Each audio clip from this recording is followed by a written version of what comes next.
What the fuck is up? I'm Aaron Sawyer. Matt Michaels. Hi, I'm Jared Napier. And we got Jared in the house today, so we're going to talk about plant medicine. So he's a facilitator of primarily psilocybin and a few other things. So we're just going to dive into, go ahead and introduce yourself and what's your history, how'd you get into this line of work? Sure, thank you. I appreciate it. Hey, thanks for having me on this podcast. I truly appreciate everything you guys are doing, particularly for the community, getting people together, having the platform to get some people in front of a camera, and then, you know, everybody likes the idea of starting a podcast. Everybody likes the idea of getting in front of a camera, but then you got to do the work of getting it out there with the audio and the visuals. So thanks for doing that type of heavy lifting. We appreciate it. My name is Jared Napier. I'm a plant medicine facilitator, owner and operator of Rising Ridge, which is a retreat center outside of Tulsa, Oklahoma. I have a military background. I did 20 years in the military as a medical provider, where I was able to act like a doctor. I was able to prescribe medications, do minor surgeries, and treat and heal people. And truly blessed for that experience and everything that it brought. I have a combat history within my military career, and during the 6 combat deployments, I was in some of the bloodiest confrontations within the operations of Iraq and Afghanistan, and I was lucky enough to be there, and I was lucky enough to be a part of those violent times. And those times truly have weaved the fabric of who I am today, you know. Not to say that I identified just as a warrior or I identified just as, you know, a medical person, but being able to have that duality when I was 24 years old, it helped lay the foundation of the man that I am today, and I'm truly blessed for it. But along the way, you know, I took some bumps and bruises, and you know, mentally, I was struggling with PTSD, depression, anxiety, alcoholism.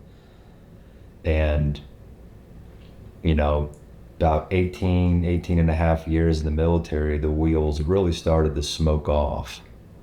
I was deeply depressed and suicidal at times. And, you know, I kind of was against psych meds for a long time, and then finally they talked me into it, and I decided that was right for me at the time. And that's when I was at my sickest, really, is when I was on these medications. And that's when I kind of threw up my hands. I'm like, okay, I'm trusting this system, I'm trusting these individuals. And that's when I found Mary Taliano's course, the Anamkara Death Doula course.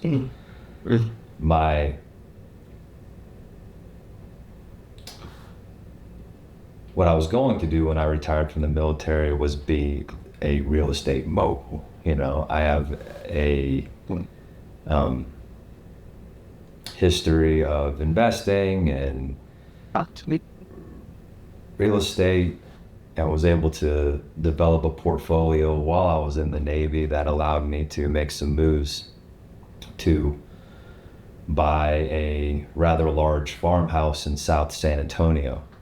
And the plan was for us to move into the home. It was a 6-bedroom, 4-bath, big farmhouse on 4 acres.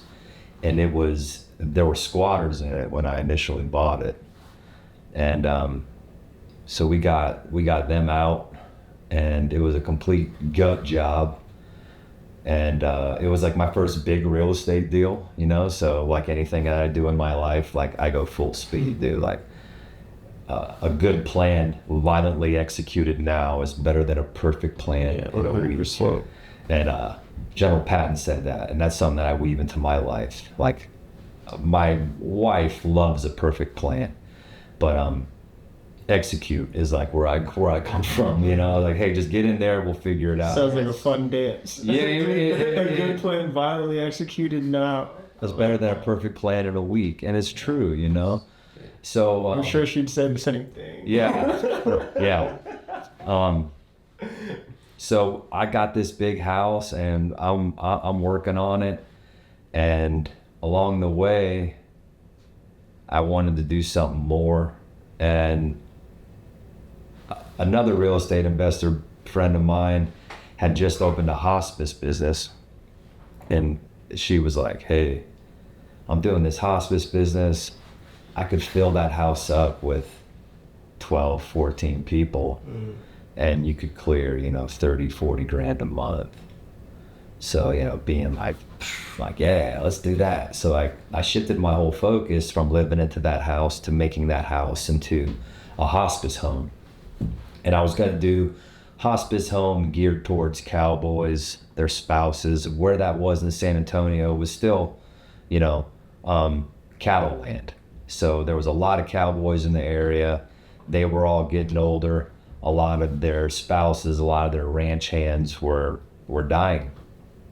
And so that was the plan.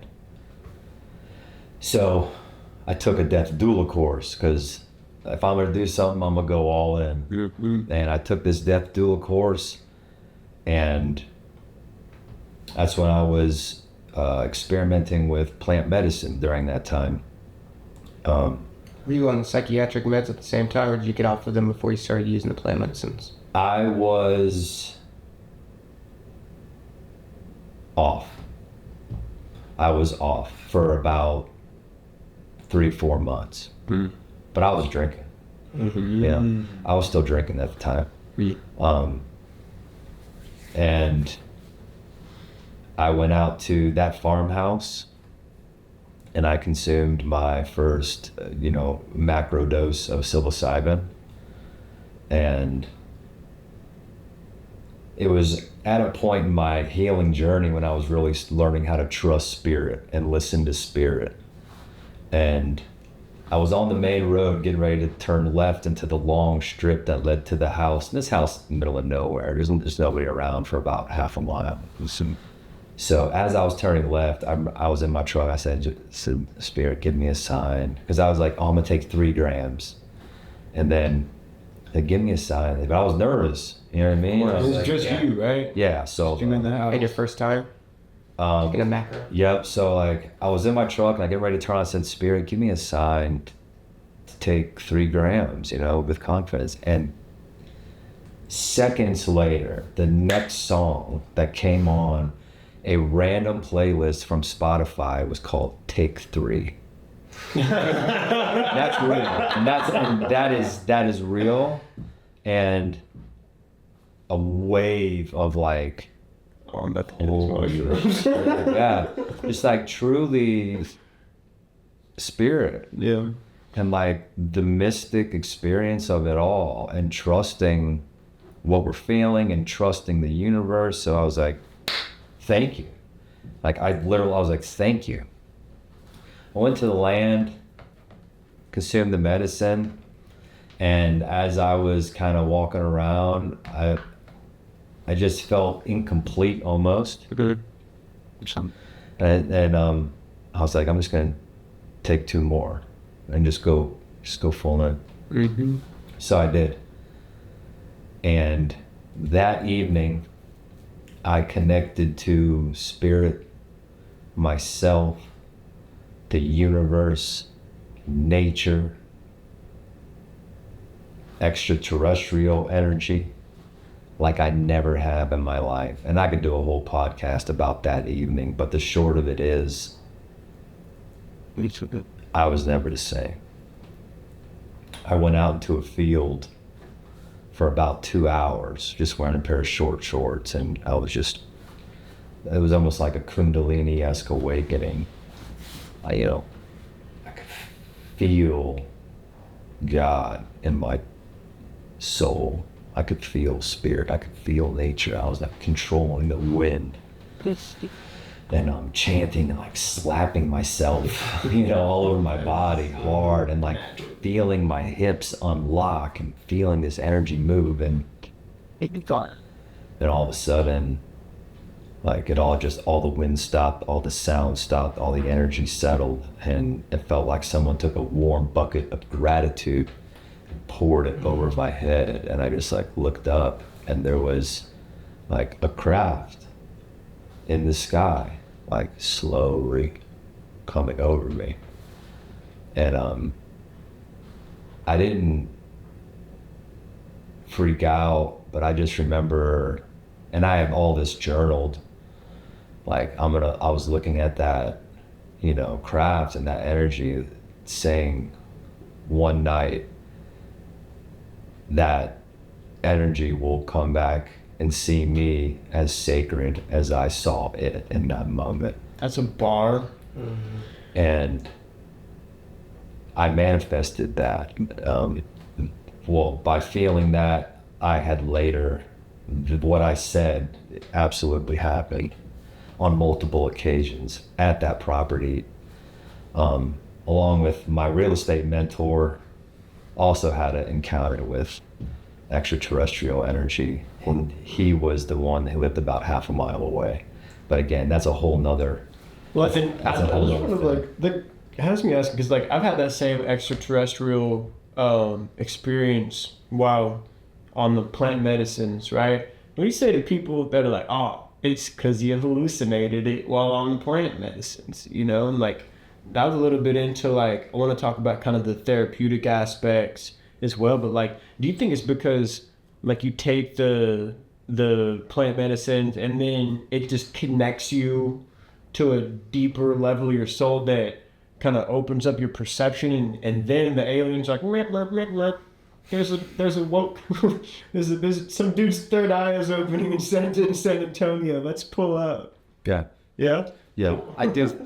I do think that there are, oh, it's a good dog, you want to lay on me? It's like, yeah, positioning to bite you. I do think that there are interdimensional spirits and energies that veil is lifted while your brain, body, cellular structure are open and active. The Bible, you read these things in the Bible, and we're reading it like, oh, they must have had that timeline wrong, or that didn't really happen, it's impossible. Well, life is very different when you just wake up with the sun, stand on the earth, and you haven't been, grown on McDonald's and poisons. 100%. Moses could never, dude. Right. Moses eating Mickey D's would not have been able to split the sea. Having, a plethora of kids at over 100 years old, like that's just not common nowadays. But who knows the potential of a human being? Totally. When we're able to open and unlock ourselves at a cellular vibration. Totally.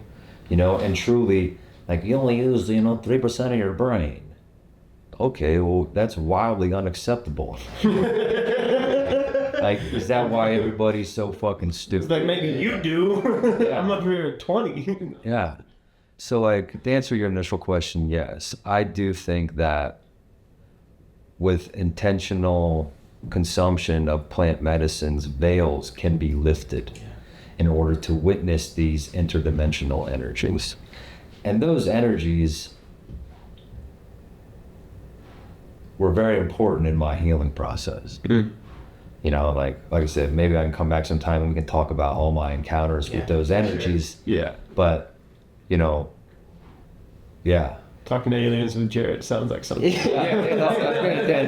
something that like I don't talk about a lot, but it was huge in my life for a bit, and like I was perceived as fucking insane by people probably, but and like I kind of was, So that alien pulled up on your real estate agent. Yeah. Like I'm about. So like I did take someone that I love out there once. and it was my nephew, and he's big into extraterrestrial energies, and I said, hey dude, I said, let's do this. So we did, and man, we're out there all night, and I'm like, we're out there barefoot, and I'm like praying, trying to call these things in, dude, and like he had a flight at like 7 a.m, so we were gonna have to go from the property to the airport, and it's like 3 a.m. And I sat there and prayed. I said, hey, if this is gonna happen, like, let's do it. Like, and he got a notification on his phone, like your flight's been canceled. And 15 minutes later, like, it happened. Wow. So he was like, and as soon as I saw it flying in, I just tapped him, I'm like, here you go. And he's like, that could be a plane. And it like came in, and then it stopped, and it like went down. On like no sound too. No, it was like in the sky. It looked like a plane, but then it just slowed down and stopped and went down, like moving around. And I'll never forget like looking at him and him no shit being like like what you would imagine someone's face in a movie looking at this. Fucking best uncle ever, bro. I told him, I said, well, I'm dead and gone, bro. I said, you tell my son that this happened, like you tell him what I did. Anyway, so yeah, I was able to share that experience with him. Yeah, that's awesome. It was cool. Yeah. So, whenever I did a ceremony with you, you talk a lot about the 5 root causes of suffering. And so I understand that you use plant medicine and psilocybin to help people address those. So what are those 5 root causes of suffering? Yeah, sure. So the 5 kleshas, the 5 root causes of human suffering. Well, the first one is ignorance. Ignorance being that questioning everything that we've been taught. Why do I think the way that I do? Why do I believe the way that I believe? And where is the truth within me? And that's the hardest one, right? The first 2 are the hardest ones. But I mean, when I was, in the military at 19 and a half years, really stretching myself for this medicine, it was tough. Because my entire existence as a young man, with how I was trained and how I thought, was being questioned by my body and spirit. My spirit was like, are you sure that's accurate? Like, what do you feel? So ignorance, yeah. Ignorance is the first one. The second one is egoism, ego, asmita. Ego, right? So everything that we feel, we are. Everything that we think, we are. Now, how do we develop this ego? Well, for me, I developed this ego of a war hero, of a battlefield medic, and all this, a leader, and all this stuff that the military was like, oh, you yell at people and treat people poorly, you're doing good. Like, oh, you neglect yourself and you encourage other people to neglect their families for this. Like, good job, you're doing well. So I'm like, yeah, I'm doing well, and like an ego is developed there. Now, you don't have to have an ego developed in the military, but somewhere along your path, your ego was conditioned to make you feel safe, seen, and loved. And hopefully it was developed in the right way, right? And then, like, before you know it, you're congratulating people on doing the same shit. Oh, dude, when it was like, and that's what they want and they need, right? And just so I'm clear, like, I loved my time in the military.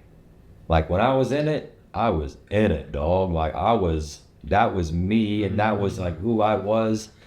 And a lot of people like get out of the military and it's like, well, I can't believe I did that. Or, it's like, have this victim mindset that the military did this to them. I was like, I was there too. Like, I signed the line. I did all this stuff. I chose the deployments. I chose the hardest jobs. I chose to go to combat. And I'm blessed for it. Blessed for it beyond belief. So anyway, so ignorance, egoism, and then attachment, raga, right? Like attachment. Now, when I speak of attachment and healing, it's not so much, because we can be attached to our ego too. Our what makes us feel safe, seen, and loved can be perceived as our ego, how we act, how we interact. Attachment is the lifestyle that comes with that, right? So like being powerful, being recognized as this type of person, the things that come with that. It's not just attachment to the physical. It's not just attachment to a lifestyle, but an attachment to everything that can bring us back into that space and not being free. So it's attachments to like a perspective or a belief system even. Right. Which and that's where that line of like egoism and attachment can like kind of rub, which I get, but my feeling with attachment is knowing that everything kind of comes in phases and not being attached to the outcome. Yeah. And that's and that easier said than done, just so I'm clear. Yeah, so those are the first three, and then avoidance. It's a big one for me. Bro, it's a big one for everyone. The things that we don't want to do the most is where growth occurs. And what does that look like? I have a disdain for ice baths. I hate them. They make me feel terrible. Shout out. Well, like they make me feel outstanding on the other side, but like I don't like it. Not it like suck me.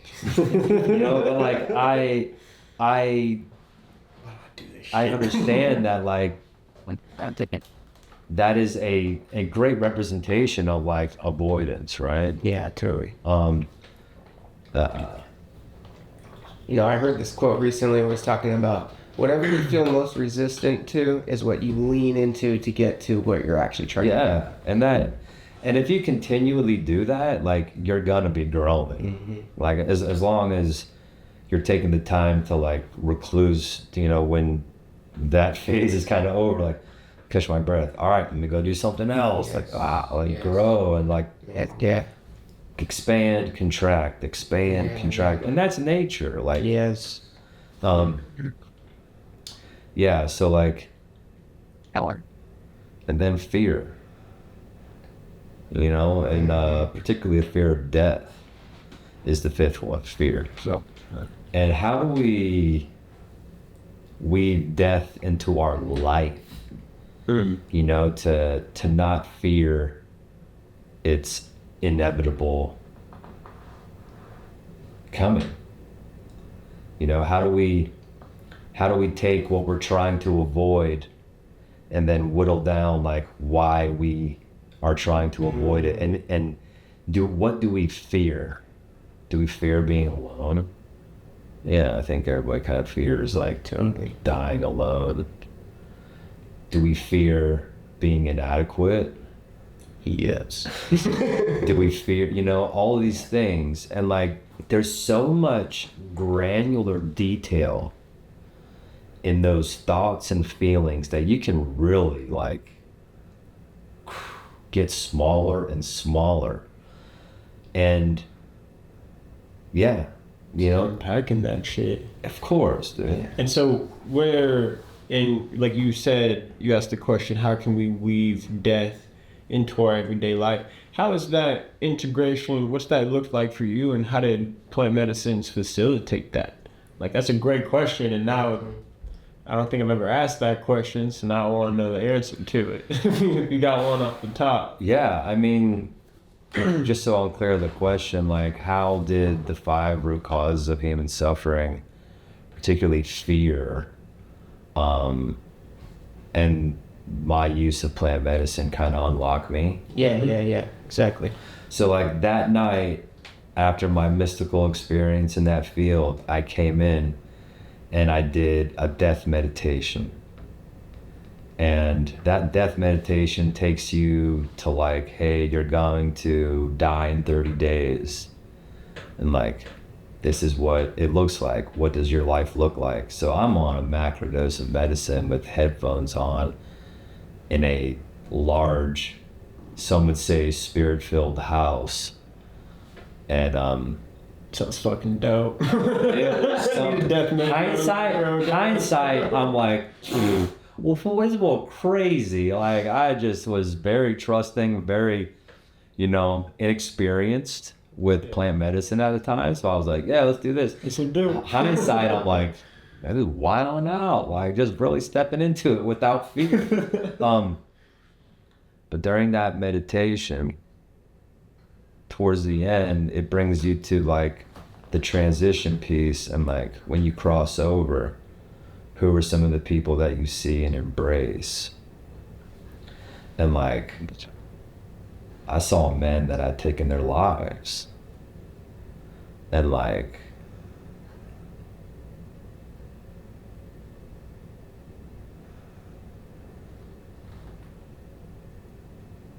so much hate and so much pain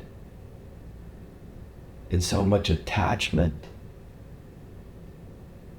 like, just came off of me.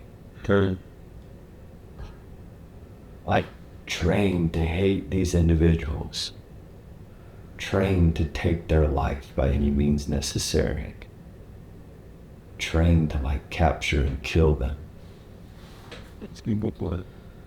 And during that meditation, when I saw that and felt it, it just really shifted my perspective with life. And I was never the same. And like, I remember putting on my uniform a few days later and just being like, ooh, that portion of my life didn't feel alive any longer. So do you think that that's the most powerful effect of the plant medicines, is just changing that perspective of those 5 root causes of root suffering? Is that the biggest impact that you get from doing it? Just changes that perspective? Or what's your take on how it helps with those 5 root causes?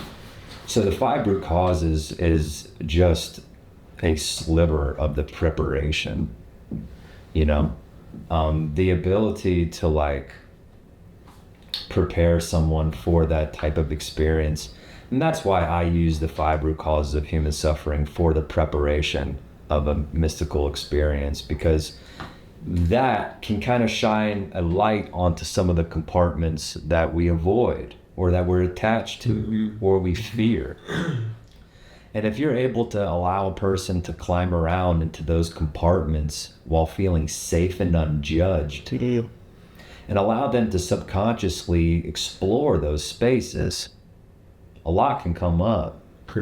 So I use those 5 root causes of human suffering as to prepare that landscape, and to have that person start to, cultivate what their intention of this use of the medicine will be. That's good. A lot surfaces to work with for the mystical experience, and then where we can really integrate that experience after. So it's almost like that whole concept of you gotta feel it to heal it, and so it allows it to surface. Yeah, only way out is through, right? Like, not that I'm a huge fan of that saying, but it's true, and I mean, right now I'm working with this, Like, I'm on my high horse now with this nice shirt on doing a podcast, but I get Looks good too. I appreciate it. I thought it was your, but like the reality is that when I'm not well, I'm not well, and I've neglected a lot of slivers and a lot of compartments in my healing journey that are starting to surface now, starting to surface again. Yeah. And that's okay. You know, like there is no, for me, there is no I were I. No, yeah. You know, it's like, hey, I got this shit figured out. Like, follow me. Like, I'm not a guru. Like, there's nothing special about me except I feel like I'm wildly authentic.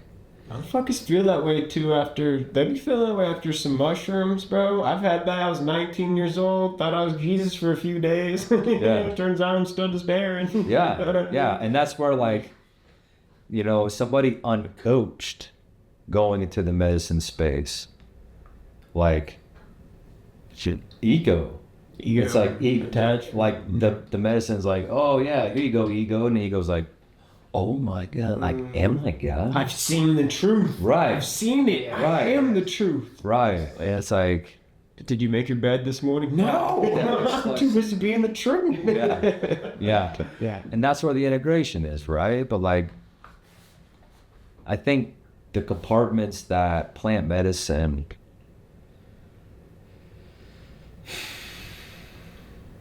the compartments of our shadow and our deeper work can be opened and explored mystically with plant medicine. And if you prepare that landscape, and you prepare those compartments in the individual for that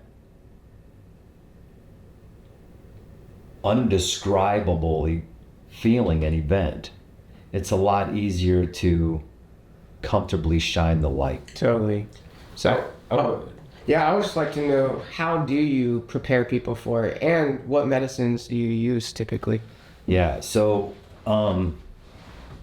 you know, typically 2 weeks. Somebody that is interested in sitting with medicine, 2 weeks of 5 root causes of human suffering, and there's some journal prompts that I encourage. And really what I try to do is allow that person to feel completely unjudged, completely safe, and to let them know that no matter what they say or feel, it's okay.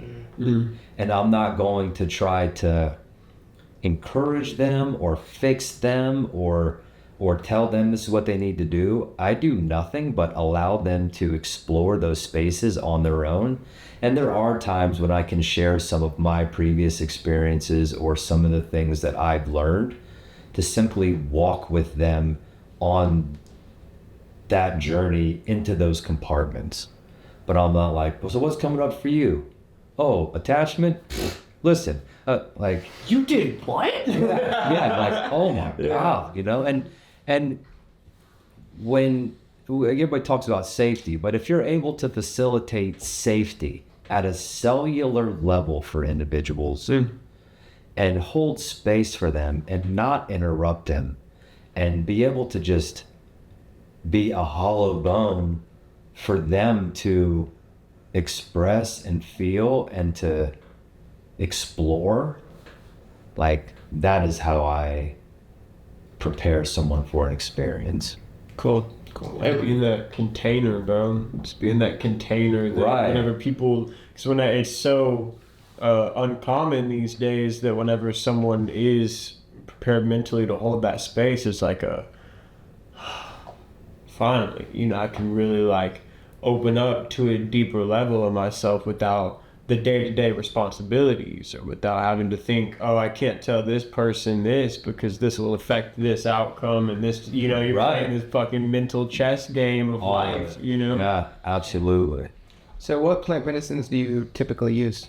So I'm a big fan of Hape, Sananga, and Kamba in the morning. So when I hold retreats and we have a container of individuals, that's how we start our morning. We start our morning with a little bit of breath, a little bit of movement, And then we sit with hape. Hape is a powdered snuff that is blown into the nostrils, and it has a wildly grounding and chakra energy lining type of effect.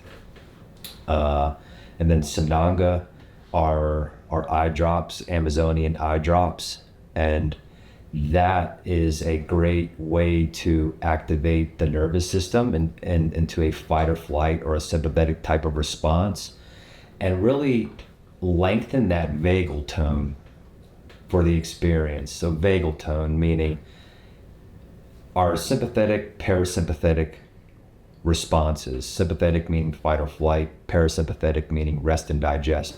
How do we lengthen those? How do we, all the space in between that we can describe as vagal tone.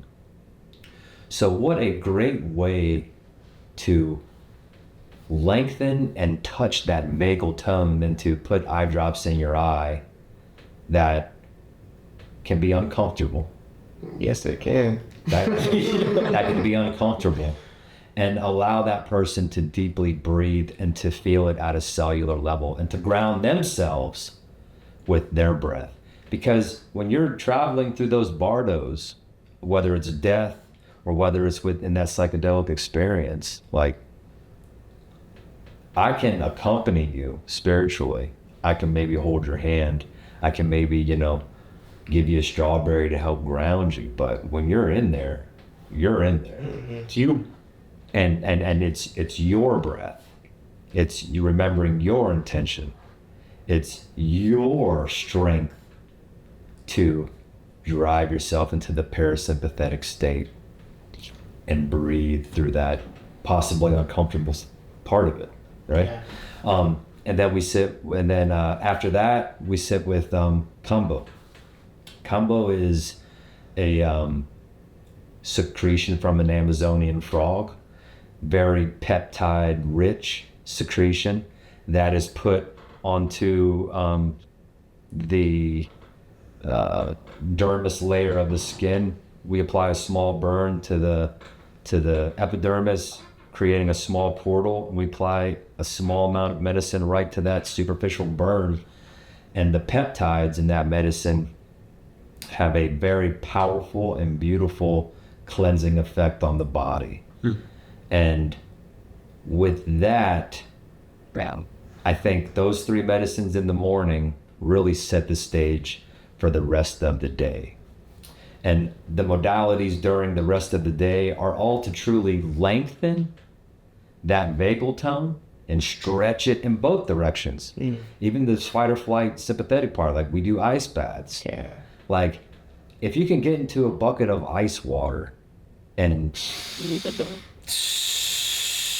settle your mind and body, that, especially after you've just done combo, where your body is open, active at a cellular level, the dopamine surge that's gonna blast your brain the rest of the day, like huge surge of dopamine that's gonna last.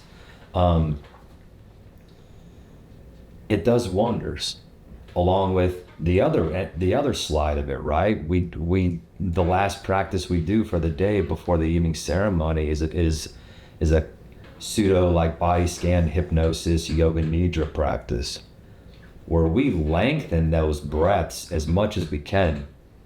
12, 15 seconds inhale through the nose, 20, 25, 30 second exhales. And if I can get somebody down to about one breath a minute, nobody's running from a fucking tiger breathing one breath a minute. Yeah. You know what I mean? So like, it's hard to feel unsafe when you're breathing so deep and slow with intention. Really good.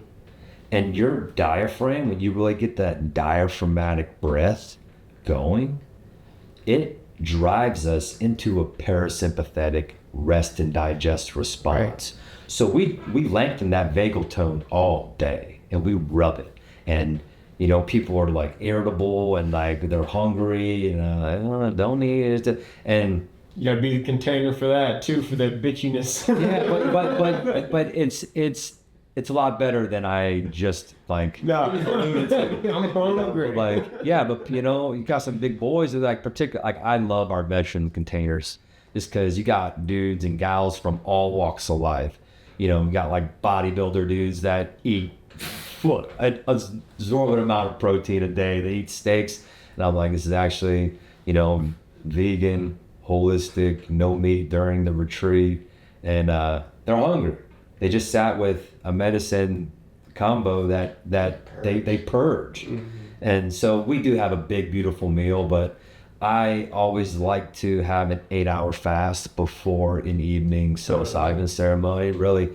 And yeah, so the modalities leading up to the evening ceremony are there to lengthen that vagal tone and to rub those compartments. And when you're able to rub those compartments in a safe container, and like, how do you make the container safe? Like, you get vulnerable. Yeah. You get vulnerable as a facilitator. That's good. And you encourage other people to get vulnerable too. And I use my intuition with that. Like this last retreat, I pulled these two dudes aside and I said, hey, when you're ready to shine a light on your shame, when you're ready to shine a light on what you want to say but don't feel safe saying, I'm here for it. And immediately, and it was just spirit telling me to walk up and tell that man. Yeah. And I did, and their whole experience shifted and changed. Again, just being a hollow bone. Yeah. For me to let them know that there is no judgment here. This is for you, you know. And you know, he had an amazing experience. Yeah, that's awesome. Dig into the psilocybin real quick and how you facilitate that and set the safe container for it and what that's doing for people. And what does that look like in the middle of when you're in the shits, you're in the shits, man. You take some psilocybin, you ain't getting that psilocybin out of you. You're in it, right? And I'm really curious as to how that, first off, I want to commend you on such an intensive preparation. You know, I know that comes from years of application and studying and testing on your own. Thank you. So it's definitely gives big safety vibes to me, which you love to see in the plant medicine community. Sure. You don't always see that. But yeah, dude, like, I mean, I can only imagine what kind of stuff is coming up for people in the middle of that experience. What kind of modalities do you use during the journey, the big journey? Yeah, dude. I don't have any modalities. Nice. Like, it's not me. Yeah. Like, I'm not the one like facilitating this experience for anyone. I am simply creating the container, allowing everyone to feel safe, and giving them the tools to navigate that experience intimately within themselves. And there's always men and women holding space in our containers, and whether you need a masculine energy to maybe kneel beside you and just audibly hear my breath, or if you need my magical spouse to come over, maybe hold your hand some, or just like, no, right, you know, and like we intuitively are in the space, so we feel what needs, and it's not needs, what can facilitate that little nudge, that little safety blanket for someone to step into it. It's nothing that I'm doing. I've already facilitated all the modalities in the day, and by the time we get to the evening ceremony, people are physically, emotionally, spiritually, psychologically exhausted. Nice. Which that vagal, what's the vagal? The vagal, yeah, the vagal tone has been rubbed and activated all day. Man, I'm trying to get this vagal tone. Yeah, I that vagal tone. God, dude, I can feel it right now. It's starting to move around. So like, I've already done the modalities with them. You know, there's nothing that I'm doing. I'm just facilitating it and giving them the tools to anchor within themselves when they are experiencing this. That's good. You mentioned intention a few times, so I'm just curious, like, what is the importance of having a specific intention, and how does that impact the effectiveness of the plant medicine ceremony for them? I think it's the most, it is one of the most important aspects of a intentional use of plant medicine, right? So like, what is, when somebody is interested in exploring plant medicine and its healing modalities, it's like, well, why? The why. What is your purpose of using this medicine? And I think we all might be cut from a cloth of, my purpose when I was younger was to take it and to go to a reggae festival. Great. Like, I wasn't really working with it with deep intention back then. You know what I mean? Totally. But In there. yeah, I think a lot of, I always love when people, particularly men, come into the container and they're like, yeah, dude, like, I've taken mushrooms plenty of times. And like, one of our mutual friends, that has been on this podcast, like, yeah, like, I'm versed in plant medicine use, like Deadhead. And I was like, all right, this is gonna be a little different. Like, this is different. No, dude, I tripped balls to the Grateful Dead. I don't see how this could be any fucking different. And I'm like, and I don't even like try to explain it to them. Like, okay, like, just know that this could be different, and it is. It gets yogic on you. It always is, and people that. Anyway, so yeah, the intention of it is, what is your purpose for using this medicine in your life? What is your desired outcome? Do you want to feel more present? Do you want to feel less reactive? Do you want to open your third eye and kind of break out of the matrix? Do you want to shift traumatic events in your life to kind of pivot this, I'll never get past this, I'll never get through this, I can never find compassion for myself, never find grace for myself, never find compassion or grace for other people? Like, what is your purpose? And that is where, with the 5 root causes of human suffering, we can kind of whittle down end intention. Yeah. That's great. so good. Yeah. So whenever you're walking people through this, they have this experience. How do they start to integrate all of this into their life after the experience? Like, do you recommend any type of lifestyle changes or practices that they implement? Like, how do you help them integrate these experiences into everyday life? That, in my opinion, is the most important part of intentional use of plant medicine, is how do we integrate that mystical experience into your life. And like, some facilitators I've had conversations with, they're like, integration starts with preparation. And I'm like, I don't agree with that. And here's why. Like, I can tell someone, hey, after the experience, it's important to connect with nature. It's important to journal. It's important to wake up with intention of the outcome you want for the day. It's important to go outside, get the natural sunlight in your eyes. And I can say all these things, and they're like, yep, got it. And then after you see and feel God, it's like, oh yeah, I know I need to do all those things. And then it's like, whoa. And then afterwards, That sound. people are like, what do I do with this? It's like, I can't fucking eat McDonald's. right.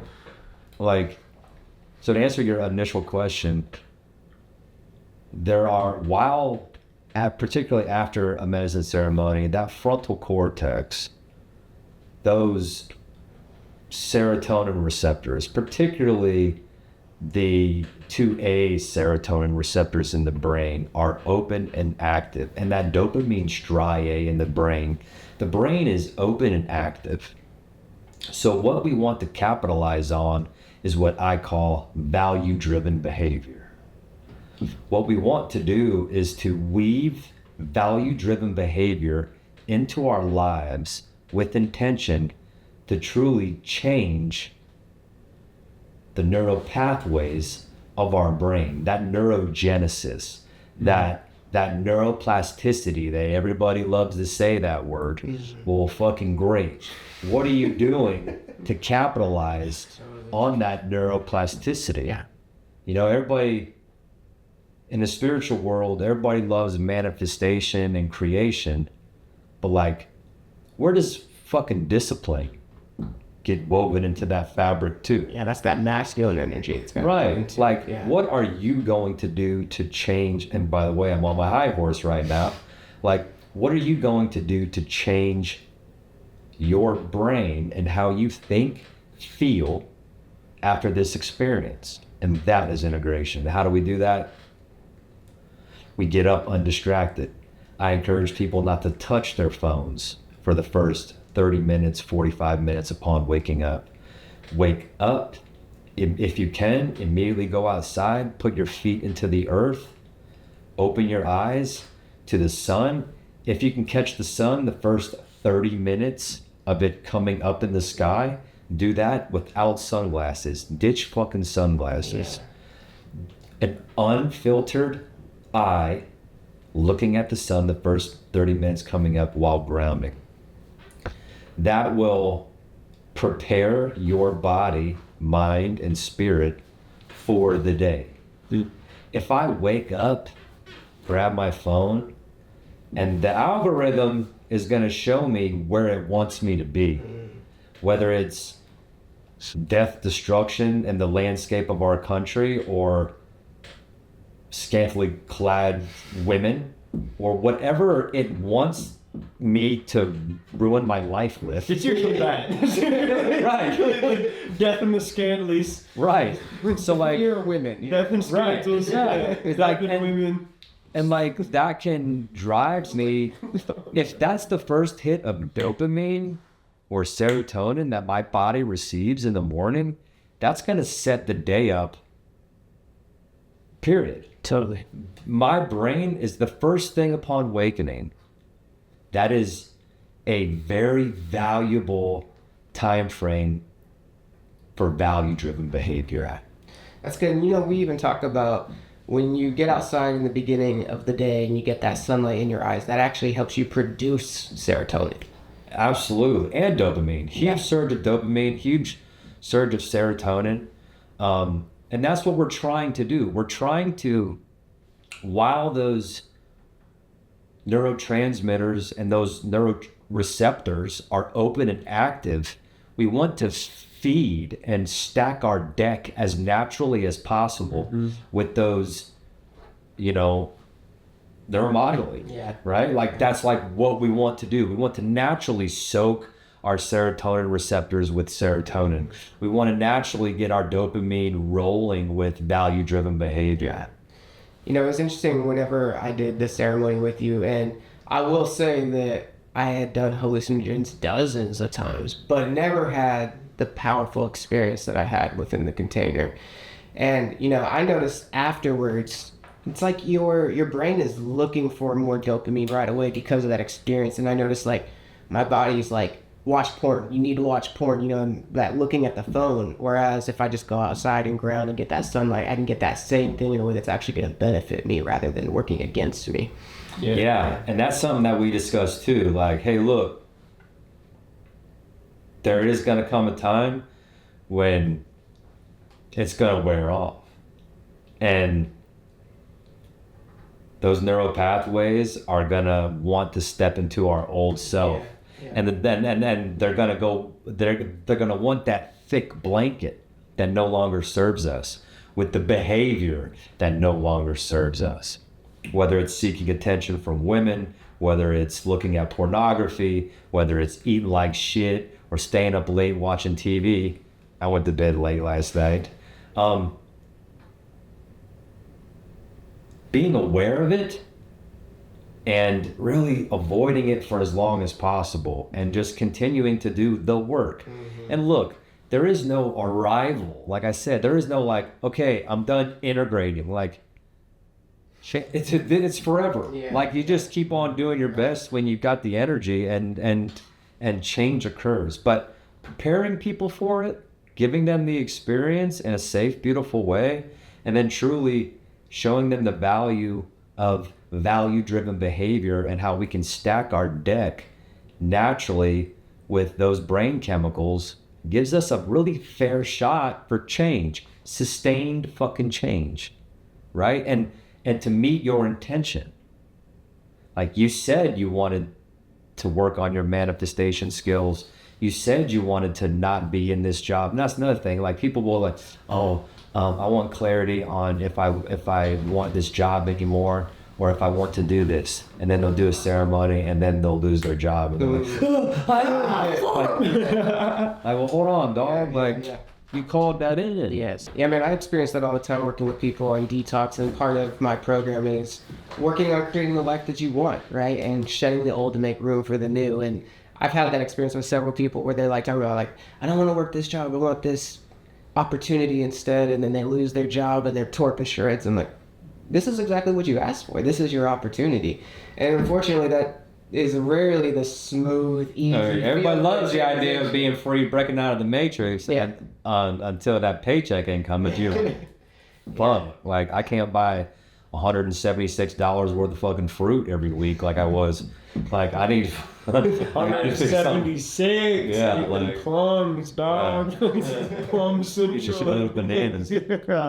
Dude, and that's super cool that like, you know, the like that rewiring, like you said, there's a window of opportunity for you to create a new possibility in your life through value-driven habits, value-driven actions. And like, I'd say in your experience, you know, because like, you could see how people would be like tempted to like try to find God through whatever used to make them comfortable. And then like, what has been your experience with people that have gone through that, you know, ceremony with you, and then maybe they tried the shitty thing that they used to do and it hurts a little bit more because they got a little more God in their heart? And like, have you seen those behaviors change? And I want to kind of hear about some of the success you've had with people that have turned their shit around. I mean, how many ceremonies have you had? Like, I'm sure it's been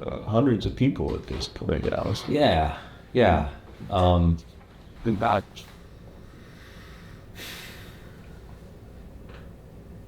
I'm trying to structure this to not stroke. Yeah, it's like three questions, but yeah. Well, I mean, yeah, don't just talk about how dope you are. Life is hard. No, It sounds pretty dope. my ego's like, finally, we can talk about me. No, you know, there's been profound change with individuals in the containers that we facilitate. And again, it's nothing that I am doing. It is simply preparing them, giving them the experience, and allowing them to integrate that experience into their lives. But I feel it has saved marriages. It has broken people out of depression and anxiety-riddled cycles that have not allowed them to align as their highest self. It has made people take suicide completely off the table forever. It has allowed people to find love and compassion in their heart, and then weave that experience into their lives to help other. That's a ripple effect. Yeah. And our mission statement and goal at Rising Rage is to raise the vibration of the collective of anyone that feels called to work with us with communal value-driven behavior. So we pride ourselves on the ability to meet people where they are on their journey. And simply, if it doesn't feel aligned for me, and if I have a hesitation working with an individual, then it's a no for me. And it's nothing personal. I just respect. Respect the spirit, right? And like, I can't feel a no in my body and be a yes in my voice. It's good. You know, and so there have been some individuals in the containers that maybe weren't ready for that type of experience. and maybe I didn't prepare them as well as I could have with diaphragmatic breathing and giving them the tools to anchor, you know, and they've had sometimes a difficult experience, and everybody says like it all happens the way it's supposed to. Well, sure, but it all happens the way it's supposed to if you prepare them, if you give them the safe container and then integrate it the way it's their life. The last experience that we had with the most recent container, we were hour and a half into ceremony. Just started to play a little bit of music, a little bit of flute, thunder. We were in the big dome, there was thunder. My good friend, brother was playing the flute, and it was like this is gonna be great. And then like the weather warning sound came like on one of the facilitator's phones. So I was like, man, hope an old person just wandered off from the casino or something, you know what I mean? Like, it was a silver alert, not really something else. Well, sure enough, it was a tornado warning. Like, seek shelter immediately. You know what I mean? So, like, I got 15 people dosed. 19 people total in this dome that I had to keep safe. And it like brought me back to like being 21 years old on the battlefield and people being like, Doc, what do you want to do? And it's like fucking chaos and violence all around me. Like somebody being like, what do you want to do? We're all on mushrooms, and there's a tornado coming. Help us. And I was like, well, I mean, it was like, I was outside looking at my phone, but it was like the feeling I got, like, what do you got to do? Yeah. So, like, I made the call, said, okay, I gotta keep these people safe. Went inside, lowered the volume, made the announcement. Well, first I ran and set up 3 vehicles, like convoy style. Like, opened the doors, got them all started, ran back to the dome, centered myself, came inside, turned the music down, made the announcement. Grab your eye mask, grab your blanket, grab your water. We're going to be taking a trip to my home, which is fairly close to the facility, very close to the facility. And dude, like clockwork, dude. Veterans just like sat up, lifted their eye mask. Was all best there? Yeah, all of them, dude. And everybody sat up, did exactly what they were told to do. We walked out, everybody loaded up in vehicles, and we took a little convoy to my house. And we waited it out there. And then, you know, it's like, and of course, as soon as you bring some people out of that space, dudes are like, oh, like start taking off their shirts and like putting their feet on the ground, like staring at the moon, like, oh my God. And I was like, you know, letting people explore safely, but I also have cattle running around and a horse, so people are like, keep away from the fucking mammals, you know what I mean? We don't want somebody getting fucking gorged with a 1,200-pound fucking bull, you know, but like kept them safe, kept them grounded. And then we all loaded back up and went back. And that is truly how powerful this medicine is it truly can give you what you need. Now, to have a traumatic experience like that doesn't have to be traumatic. The feelings that we all got, oh my God, there's a tornado coming. Hearing the sirens. Looking at the clouds move, feeling the wind. We're safe, we're good. And that happened to be some of the most profound healing that occurred at that retreat. During the, after actions or people giving their feedback, like when those serotonin receptors are open and active and you feel that uncomfortable space, like they're just an immense amount of healing there.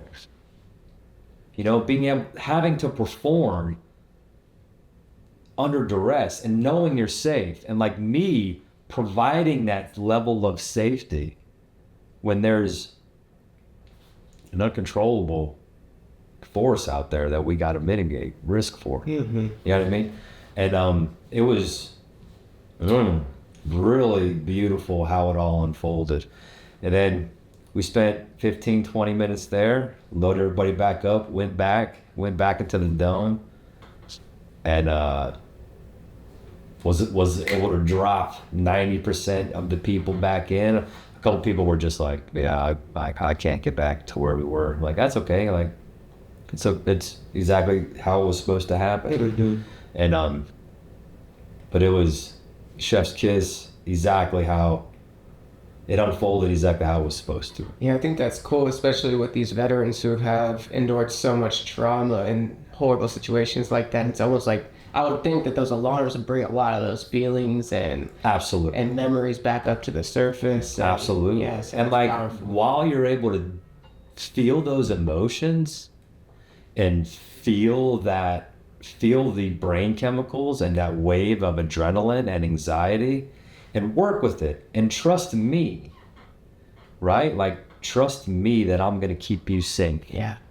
You know, one of the individuals, you know, so I had my ceremonial outfit on, and he said, like, he was just looking at me, like, I had my all white outfit on, looking at the sky, and the wind's like, and he's like, dude, you were totally like a tornado cowboy out there, just like keeping us safe. I was like, I appreciate it. It's like one of the like coolest compliments that I've ever had in my life. I would take that and just hold it for save it for a rainy day, bro. Just like the next time you're down bad.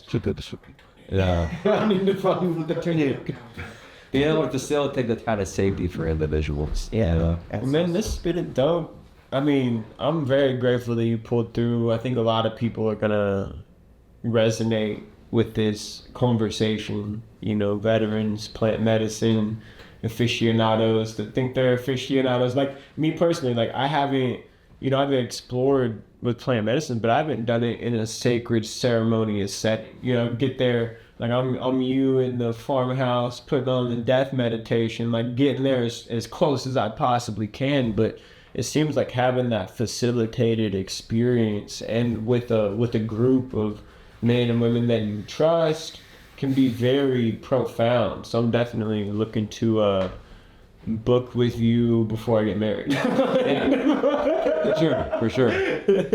And like they're, you know, being able to let go, right? And trust individuals. Like I'm going to be going to Colorado at the end of August to partake in a large ceremony there. And the facilitator asked me, do you have a hard time letting go and trusting? And I was like, yeah, absolutely. Like, I know how I do things, you know, and I want to step into a container and completely let go and trust. Mm-hmm. Like, I want that too. So I'm going to facilitate that for myself.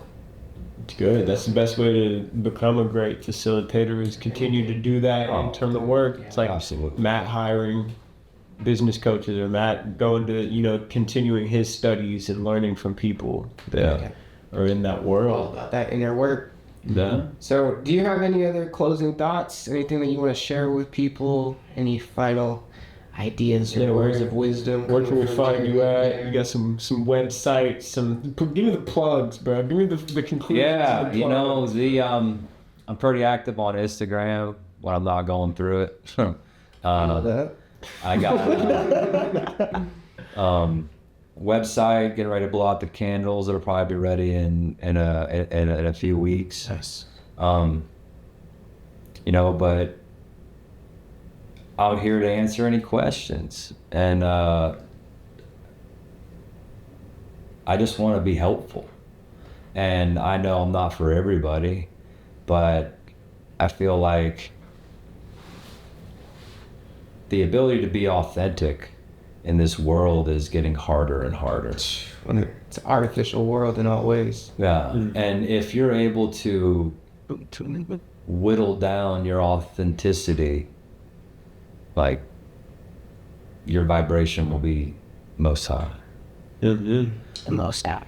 I love it, man. Yeah, I think that, I mean, you know, the Refresh cast ain't for everybody, but for those that are enjoying it, like, you know, we're very, like, bold personalities, so it's not everyone's cup of tea, but I feel like the people that do resonate with us, men and women, are people that aren't afraid to be themselves, be that wild, authentic person. Like, we're gonna, you know, we're looking back at our first 10 episodes, we're like, hey, I think we say fuck way too much. Yeah, we also sure. need to stop speaking on things as if they're absolute fact. So we've been throwing some, like, could it be? Before we start talking our shit. Yeah. But it's what the world needs, bro. You know, like,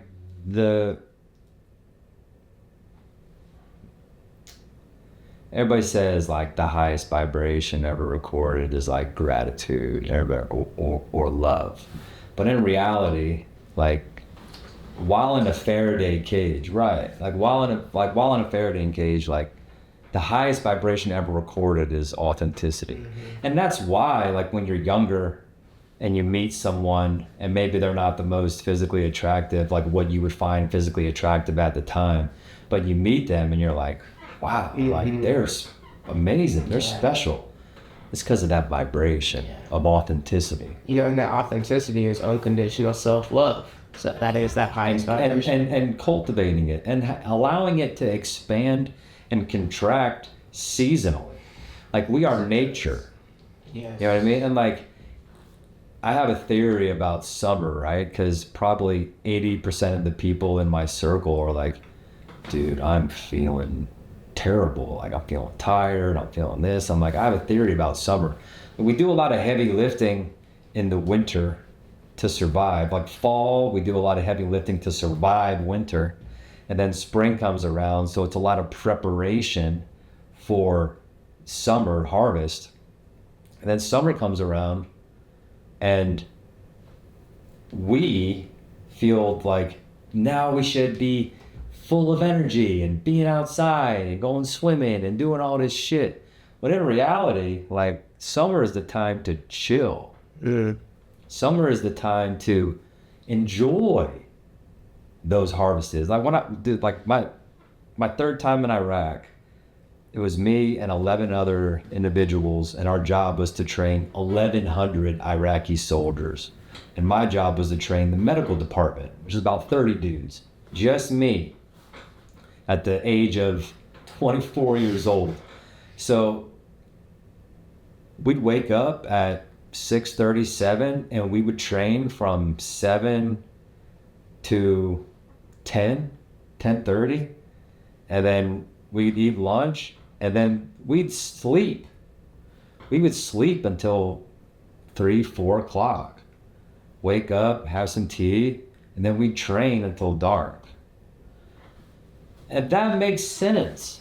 You know what I mean? Like, during the hot, like, why are we training when it's 112 degrees out? You know what I mean? And like, of course, at 24 years old, I'm like, y'all are lazy. This is bullshit. We're wasting time. We should be out patrolling. And, like, even the terrorists are like, nah, dog, like, I'm gonna chill out in this. I'm gonna chill out in the AC for a little bit during this hottest part of the day. It's like almost like a understood, like, well, we're not fighting right now. Like, just chill. But we don't grasp that enough in our society. Yeah, true. Yeah. And, like, called, like, the summer blues. But in reality, like, you can just chill in the summer too and enjoy the hot sun, rest. That's messed it up, man. Dude, I mean, the tornado cowboy himself. I'm excited to have you back, bro. I mean, this will be aired in a few weeks, so maybe your website will be up at that time. Yeah. Get the 3 or 4 weeks, and then give people the links, give people the sauce. I'm excited for you to come back and talk about some of those extraterrestrial encounters. Just have a shoot the shit episode. Yeah, man. Man full of stories and wisdom. as if this wasn't a shoot the shit episode. We had like an hour 20 run time, and dude, I will send you like. This is probably gonna be like hundreds of social media clips worth. Yeah. So we'll I was thought about like bringing my camera. Like, man, even if I set it up, I'd be like, yeah, set the GoPro up next time. like, yeah. And I do like the unstructured banter. You know, I feel like it's a lot of authenticity comes through. Yeah. It's like, what do you think is the most important part of this? I'm like, well, Oh, make no mistake. We have them fuckers prepared. It just never works that way. Yeah. Now I it's get 20 questions. no, that's Just answered 5 in this Yeah. intro. It's like, yeah. It's important to like feel that space, you know, and like be authentic. Yeah. So, Cool, man. Well, I appreciate you. you know, I appreciate y'all, and I appreciate you having me. Refresh cast.